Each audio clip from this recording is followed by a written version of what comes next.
కృష్ణం వందే జగద్గురు. ద్వితీయ అధ్యాయంలో మరి 22వ శ్లోకం చాలా ముఖ్యమైనది. ఇది ఘంటసాల వెంకటేశ్వరరావు గారు లాంటి వాళ్ళు కూడా వాళ్ళు గానం చేసి అసలు ఈ భగవద్గీత కొంత వాళ్ళ వల్ల కూడా చాలా ప్రచారం వచ్చిందండి. అలా ప్రసిద్ధమైన శ్లోకాల్లో ఇదొక ప్రసిద్ధమైనది. ఇది కూడా ఆత్మతత్వాన్ని వివరించేటువంటి ముఖ్యమైన శ్లోకం అండి. ఇది ద్వితీయ అధ్యాయంలో 22వ శ్లోకం ఏమిటంటే అది వాసాంసి జీర్ణాని యథా విహాయ నవాని గృహ్ణాతి నరోపరాణే తథా శరీరాణి విహాయ జీర్ణాని అన్యాని సంయాంతి నవాతి దేహే. ఇదండి శ్లోకం. వాసాంసి జీర్ణాని యథా విహాయ అంటే ఏంటనమాట, ఈ ఆత్మ ఏం చేస్తుందంటే ఏంటండి, శరీరం పుట్టినప్పుడు బాగా బాలుడు గంతులు వేస్తుంటాడు, పెద్దవాడు అవుతాడు, యవ్వనం, వార్ధక్యం. ఆ వార్ధక్యంలో కూడా 70-80 వచ్చేటికి వినపడదు, కనపడదు. అబ్బో ఆ బాధ ఏదో వాళ్ళు ఏదో అంటుంటే ఏమిటి ఏమిటి అంటుంటాడు, వాళ్ళేమో విసుక్కుంటుంటారు. ఇవన్నీ కూడా వార్ధక్యం.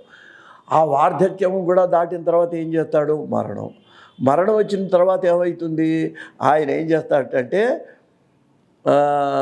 నవాని దేహే, మరొక కొత్త దేహంలోకి ఈ ఆత్మ వెళ్ళి ప్రవేశిస్తుంది. ఇదండి ఒక సర్కిల్. పుట్టడం అంతా మరణం అవగానే మళ్ళీ పుట్టడం, పునరపి జననం, పునరపి మరణం, పునరపి జననీ జఠరే శయనం. ఇది శంకరాచార్య వారు చెప్పారు. భజ గోవిందం భజ గోవిందం. కాబట్టి నాయన నువ్వు భార్యాపిల్లలకు భజన చేయటం కాదు, గోవిందుడికి భజన చేయమన్నాడు.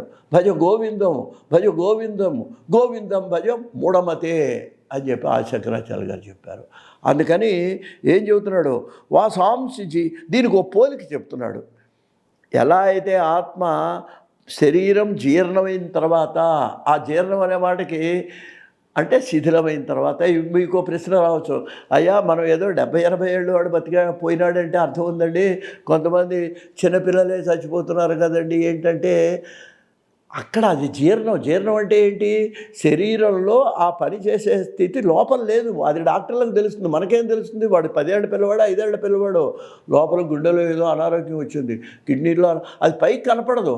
ఓ 25 ఏళ్ళ వాడే, ఆ లోపల ఉండే అనారోగ్యం కూడా, పైకి కనపడని అనారోగ్యం కూడా జీర్ణమే. జీర్ణం అంటే శిథిలమైపోవటం.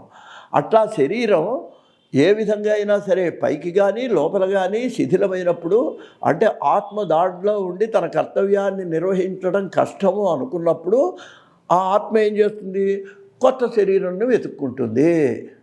ఇప్పుడు ఇల్లు పాడైపోయి ఓనర్కి చెప్పాం, వాడు బాగు చేయట్లేదు. ఏం చేస్తాం, నెమ్మదిగా ఇంకో ఇల్లు ఎత్తుక్కొని ఇంట్లోకి మళ్ళీ వెళ్ళిపోతాం. బాబు నీ ఇల్లు ఖాళీ చేస్తున్నావయ్యా, నీ అడ్వాన్స్ సరిపోయింది పొమ్మంటాం. ఏది శిథిలం అయిపోయినప్పుడు. ఇది అంతే, శరీరం శిథిలమైపోయినప్పుడు కూడా వీడు ఆత్మ మనకు చెప్పకుండా ఖాళీ చేసిపోతాడు. దానికి ఒక ఉదాహరణ చెబుతున్నాడు కృష్ణ పరమాత్మ. వాసాంసి జీర్ణాన్ని యథా విహాయ నవాని గృహ్ణాతి నర అపరాణి. నరహ అంటే మానవుడు. మనం ఏం చేస్తాం, పోలికి చొక్కా ఉంది, కొంతకాలం వేసుకున్నాడు, నాకు ఇష్టమైంది, 2 ఏళ్ళు వేసుకున్నావు, 3 ఏళ్ళు వేసుకున్నావు, అబ్బో చినుగు పట్టిన తర్వాత కూడా వేసుకుంటే నవ్వుతారు. అందువల్ల జీర్ణం అంటే చినిగిపోవటం. బట్టలు కొన్ని బట్టలు ఉన్నాయి, ఇందా చెప్పాను చూడండి, చిన్నపిల్లలు చచ్చిపోతున్నారు అంటే కొన్ని బట్టలు మోసం చేసి అబ్బో నీకు రిబేట్ ఇస్తాడు. అది తీసుకొచ్చి ఆ కొత్త బట్టలు చొక్కానో ప్యాంట్ ఏదో తెచ్చి నీళ్ళల్లో పెట్టి తడపంగానే దానికి ఊడొచ్చేస్తుందండి. అది జీర్ణమే. అంటే ఈ బట్టకి 1-2 నెలల అనేది గ్యారంటీ ఉండదు, ఊడికి ఇవ్వడు. ఈ శరీరం కూడా అంతే. ఆ జీర్ణం అయిపోయినప్పుడు, అంటే మనం వేసుకున్న బట్టలు చినిగిపోయినప్పుడు మనం ఏం చేస్తాం, అంతకుముందే 1-2 కుట్టించుకొని పెట్టుకుంటాం సిద్ధంగా. ఆ కొత్త అయినటువంటి బట్టలను మనం వేసుకుంటాం. ఏ విధంగా వేసుకుంటామో అలాగే జీవుడు కూడా, ఆత్మ కూడా ఏం చేస్తాడు, ఆయన ఆత్మకే జీవాత్మ అన్నాడు. ఈయన జీవాత్మ, ఆయన పరమాత్మ. దానికి పోలిక ఏం చెప్పాడంటే, చినిగిపోయిన బట్టలు మానేసి కొత్తవి ఎలా వేసుకుంటావో అట్లాగే ఆత్మ కూడా చిరిగిపోయిన శరీరాన్ని వదిలేసి కొత్త శరీరంలో ప్రవేశింది. అది పునర్జన్మ. మరొకసారి చదువుతాను. వాసాంసి జీర్ణాని యథా విహాయ నవ్యాని గృహ్ణాతి నరోపరాణి నరహ అపరాణి యథా గృహ్ణాతి. మానవుడు ఏ విధంగా అయితే ఇతరమైనటువంటి కొత్త బట్టలను ఏ విధంగా ధరిస్తాడో తథా ఆ విధంగానే శరీరాన్ని విహాయ జీర్ణాన్ని, శరీరం కనుక జీర్ణమైపోతే శిథిలమైపోతే అది పనిచేయనటువంటి స్థితికి వస్తే మందులు వాడినా సరే అది బాగుపడకపోతే ఆ శరీరాన్ని ఈ ఆత్మ వదిలేస్తుంది. శరీరాన్నే ఆత్మే వదిలేస్తుంది. డబ్బా ఇంక వీడితో నాకు ఇప్పుడు బండి ఉంది, ఎన్నిసార్లు పాడైపోయి మాటికి ఆగిపోతే మనం ఏం చేస్తాం, ఆ బండిని వదిలేస్తాం, ఇంకా ఆ రోడ్డు మీద పాడేసి కొత్తది కొనుక్కుంటాం. అలాగే జీవాత్మ కూడా ఏం చేస్తుందంటే జీర్ణమైనటువంటి శరీరాన్ని వదిలేసి నవాని గృహణాతి, కొత్తదైనటువంటి శరీరాన్ని చేస్తుంది అని. అప్పుడు ఇది కూడా చాలా ముఖ్యమైన శ్లోకం అండి, 23వది. ఏం చెప్తున్నాడు చూడండి. నయనం చిందంతి శస్త్రాణి నయనం దహతి పావకః నచైనం క్లేశయంతి ఆపః న శోషయతి మారుతః. ఆత్మ అండి, నువ్వేదో వాళ్ళని చంపేస్తా చచ్చిపోతారు అనుకుంటున్నావు. చాలా ముఖ్యమైనది, ఇదంతా మనం గమనించాలండి. దీన్ని నువ్వు శరీరాన్ని చంపగలవు నీ ఆయుధాలతో, కానీ ఈ శరీరాన్ని కానీ ఆత్మను మాత్రం శస్త్రాన్ని నయనం చింతంతి, ఆయుధాలు ఆత్మను చంపలేవు. నయనం దహతి పావకః, అగ్ని శరీరాన్ని దహనం చేసేస్తుంది.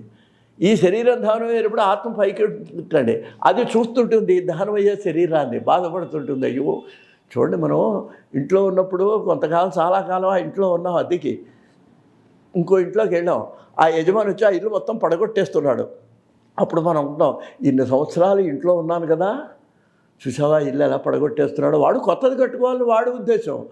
అలాగే ఈ శరీరం దహనం అయిపోతుంటే శరీరం దహనం అయిపోతుంది, ఆత్మ మాత్రం పైనుంచి శరీరాన్ని చూస్తుంది. ఇదంతా కూడా మనకు గరుడ పురాణంలో వస్తాయండి. అసలు దీంట్లో కూడా సూక్ష్మ శరీరం, స్థూల శరీరం, ఇవన్నీ కూడా శరీరాల్లో కూడా కొన్ని రకాలు ఉన్నాయి. ఇవన్నీ కూడా అది చాలా పెద్ద వేదాంతం, అది మళ్ళీ ఆ విషయం వేరనుకోండి.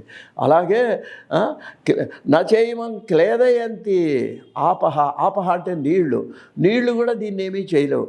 నీళ్లు కూడా చల్లి శరీరం యొక్క తాపాన్ని చల్లార్చగలదే కానీ ఆత్మను మాత్రం నీళ్లు తడపలేవు, అగ్ని పాడు చేయలేదు, అలాగే ఆయుధాలు దాన్ని చంపలేవు. కాబట్టి ఓ అర్జున, నువ్వు యుద్ధం చేయవలసినది. ఇదండి సారాంశం ఆయన చెప్పింది. ఈ విధంగా ఆయన దీంట్లో ఆత్మ శరీరాల యొక్క తేడాని వివరిస్తున్నాడు. స్వస్తి.